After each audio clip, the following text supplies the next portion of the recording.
I'm now joined by Tolu Oguntimei, a sports journalist, to review these games that were played. Thank you so much, Tolu, for your time on the show today. It's a pleasure to be with you. Well, we'll begin with Nigeria. Nigeria got a 1-0 victory, meaning they have 7 points from 3 games and they top the table. What's your general assessment of this game? An impressive performance from the Super Eagles of Nigeria, considering where we're coming from. Looking at our performance in the World Cup qualifiers, a lot of people not really having so much confidence in the Super Eagles. But all of a sudden, the team has been able to Augustine Eguavoen has been able to galvanize the team, playing a swashbuckling style of football that so many Nigerians have been waiting for. The commitment on the part of the players, the effort to try to retrieve the back when they lost it, and all those things are something that have been lacking in long while the Super Eagles, and we're happy to have their back right there. We saw that in the match against Benin Republic. We saw it against Rwanda, and we're so filled with so much hope going to the match against the Libyans, knowing that the Libyan coach has already said before the game that he's all in Nigeria to pick a win. He's there to get a draw because Nigeria is far bigger than them in terms of quality of players, and all they just want to do is to see if they can get a draw in that match, and they almost got it. If not for Fisao Dele Bashiru, who became the hero for the Super Eagles of Nigeria, and we're able to get the needed win right here.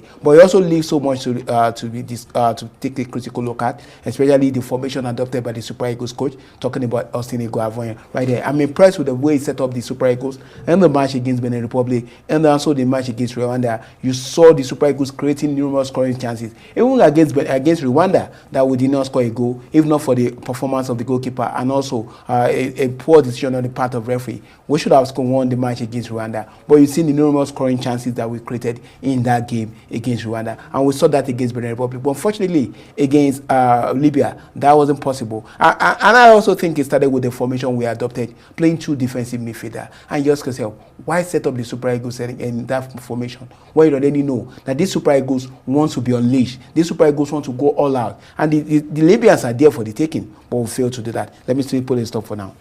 Well, looking at it, Nigeria is yet to concede a goal in this round of AFCON qualifiers.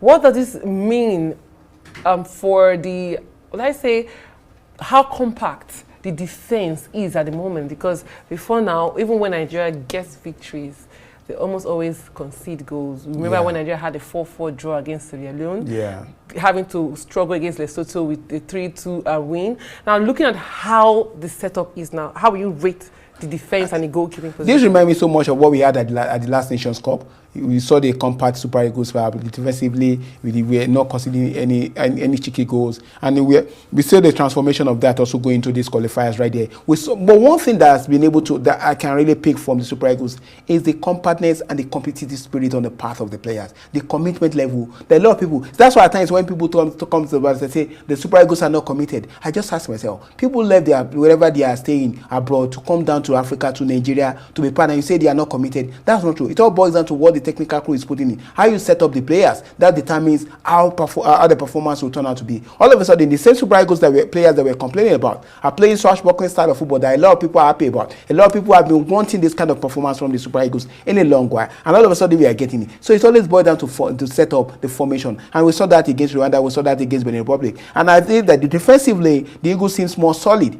especially when you give them the full room to work for each other. You know, when we adopt a formation, the 3-4-3 formation, it gives room for the likes of Olaino to go forward, join the attack, and also come down to the midfield, support the midfield. That creates room for them to be able to work for each other, and that way, whenever we lose possession, we quickly get it back, and that's what's been working for the Super Eagles. I think this formation right now, with the quality of players we have right now, and the players that we have at the disposal of the team, I think this formation 3-5-2, 3-4-3 is best for us at this point in time. So Benin Republic got a 3-0 victory against Rwanda on 4 points, and we also have Nigeria going to play the return fixture against Libya there in Benghazi. What are the odds? Do you think it's going to be the same KG affair, or do you think the Libyans will apply it differently? I know they'll be playing in front of their fans. They won't want to sit back like they did in Nigeria. They realize that they're playing that. The fans definitely will be urging them to go all out because they want to win at home, and that will probably be their own doing. But I also want a governor to be too careful or too scared to make decisions. Because for me, in the last match, I think he's being careful. He doesn't want to make mistakes. He wants to protect his backline. I listened to an interview he granted right there where he was talking about the fact that when they played the formation they adopted against Rwanda, there was, whenever somebody goes for on, he leaves only with Didi. in the midfield. But we also saw that players coming back. We saw Lionel coming to the midfield to support the midfield. We saw Bruno also coming to support. We have had instances where most of them also other players also dropped to the midfield. Sarah Dele Brashiru, who played against Rada, also dropped to the midfield to assist. And it was a compact side. And I like that side of the Super Eagles. And I think everybody in Nigeria also want to see Super Eagles play like that. Why now go back and play defensive formation? Not the kind of Super Eagles I want to see. We saw that under Joseph, under Genetroa, playing defensively. We don't want to see the Super Eagles play that. We want to see Super Eagles go all out. We have bevy of strikers that we can fall on. We have attackers who wants to be unleashed, who are waiting for that thing to be given that opportunity to roam our defense. Let's play to their power. Let's play to our potentials. Let the Super Eagles go all out. And I think against Libyans, we have nothing to lose. We are on 7 points right now. The worst case scenario is to qualify second in their group, but I think we have what it takes to go to Libya, to go to Benin and get the job done in Benin.